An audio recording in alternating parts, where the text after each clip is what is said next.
Let's do this one. It's always nice to touch on this. Jordan asked, wisdom on maintaining healthy relationships, character, attitude toward industry when business gets in the way of friendship. This is like, it's like a question that we can always talk about because it's always a challenge in what we do, which is like creative and emotional and entrepreneurial. And a lot of it is LA or touching LA, which has its own kind of weird Hollywood friendship, pseudo friendship hierarchy thing.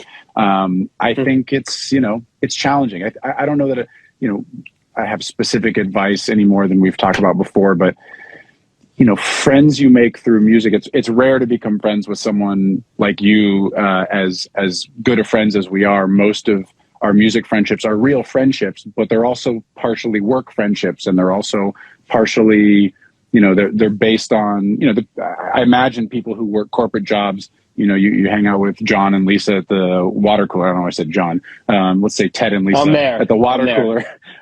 And those people are your friends, but they're also your work colleagues, but they're not like your friends you grew up with, and they're not people you might necessarily be really close with outside of work. But so there's a large gray area / overlap / friendships adjust and change over time. I think also, so it's all I want to say is that it's challenging and it's always there. And it doesn't mean that people are fake. It doesn't mean that people are really your super close friends and they'll die for you. There's a whole spectrum of relationships, and it's always challenging. It doesn't get easier. I think it gets easier to deal with maybe because you learn more about it. And so you learn how much do I invest in a person? For me, if I'm getting together with an artist for a couple of days and we're writing songs, we get into really intimate details about our life in order to create something that's authentic and meaningful. I mean, I've never really written a great kind of superficial whatever song. I've written a lot of them, but none of them have been great. The great stuff happens when you really catch a moment of vulnerability. And so when you do that with people, you build a bond with them that is, and it's not dissimilar from being a mixer or whatever. You spend a lot of time with someone on something that is really emotionally important to people in the process, and that bonds you differently than, say, if you worked on, you worked with Lisa in accounting on a work thing for a week or two. It's a different kind of bond, and so you feel a different relationship, but it's also not the same as your family or really close friends. And it's hard to negotiate those things sometimes. And again, it doesn't mean all these things are necessarily good or bad. It is just different and challenging. That's just some thoughts. I don't know if you... No, that's great. I wonder how I could find another way. We've talked about this a few times, trying to find another way into this. I'd be nothing without the relationships that I've made through music when it comes to my career, but also as the person that I want to reflect back into the world. Creatives that are, the term chosen family comes to mind here in a conversation like this. I think people that do what we do get us in a way that others can't. Yes. And are a bit more forgiving, and understanding of that, the dedication, and the sort of outsiderness of it, the challenge. Yes. We've talked about there isn't a good like scaffolding path, whatever, for people making music as a career. So you do need, I felt like I've needed to bond with people who do this because people can understand me a little bit better. At the same time, you also need people that are removed from it that can bring you back down to earth, because this can't be everything.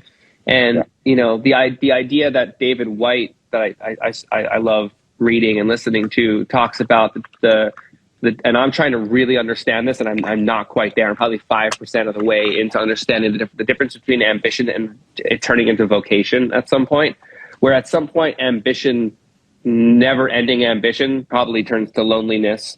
And I was just having this conversation with somebody. Keep going. I've been thinking about this a lot.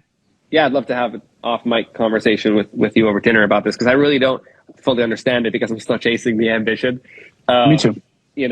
And we talked about this on the phone the other day about what I'm going through personally right now, and what the meditation practice up until now has prepared me for, which is the ability to be aware of the feelings and emotions that I'm encountering and doing my best to let them pass, even though they're probably lasting a bit longer than I'd want them to.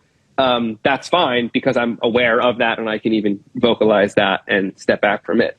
I'm not meditating right now and it's kind of annoying, but I listen to something on that waking up app every day to some degree, whether it's a conversation about mindfulness or some one of the practices. Anyway, I think there's a level of understanding that we all as humans, through this search for an ambitious effort in creativity, funding our life, supporting our lifestyle based on necessity. Like, we don't do this for the money, but we do it for the money. Like, if we didn't get paid to do it, I wouldn't do it. If we want to do it professionally, you have to have money.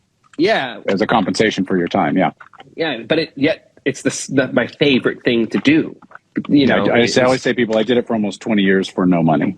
So there's exactly the same, or negative money, like hemorrhaging money in order to continue to do it. Yeah, for sure. So the friends and the relationships that come in are validation points, letting you know that, well, for example, I have way more successful friends than I am, and I'm high on the list of what it would seem like to be a successful engineer, but I have friends that are way surpassed me financially, catalog, desirability, and that just inspires me. That just validates me in saying that, like, there's still time, right? Like, my path has always been longer than others, and I don't care. Like, I don't lose sleep over the fact that I'm a little bit behind other people. I just continue till I have arrived at the place that I think I could arrive at whatever time, right? And I think that the relationships that we build should support that and not negate that or cause more insecurities. And I think part of that, and I'll kind of end on this thought, is that the found joy in others' success, matched with that, with those relationships being built, is what strengthens those and turns them into the chosen family, and the desired closeness that we can turn into true friends, versus we show up to a room and we're friendly, but we're also like overly competitive to the point where we can't really connect because we're just wondering what each other is doing. And that's the distinction you have to make when you're determining which friendships and relationships to dive deeper into. Two quick thoughts. I like that a lot. The first one is, I think when you think about being ahead or behind of other people, I think that's ambition. When you think about being ahead or behind of what makes you happy in the process and what you want to explore, that's more vocation.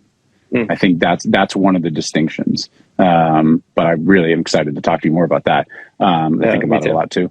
The last thing I'll say regarding friends and business and industry is that I believe it is the case that almost everybody I know has had some falling out with people they've done music with and gotten very close with.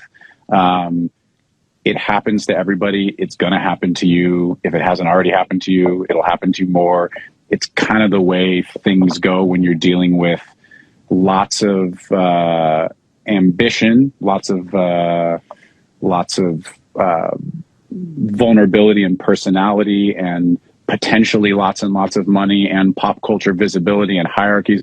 Kind of no matter what you do, you will get into close relationships with people and then have falling outs, and that's okay. And it doesn't, the thing to do is to reflect on it, see what your part is that you can do better about next time, try to repair things if they're reparable. But oftentimes people just grow apart, and sometimes business gets fucked up and it's out of your control, and that's okay. I mean, you do what you can do, but even the people with the best intentions and the best practices, things are going to get screwed up sometimes. And that's another big challenge of what we do. It's that there's lots of personalities, there's lots of ego, there's lots of money, and there's lots of insecurity. We have those things. It's not just out there. It's like, I have them too. You have them too.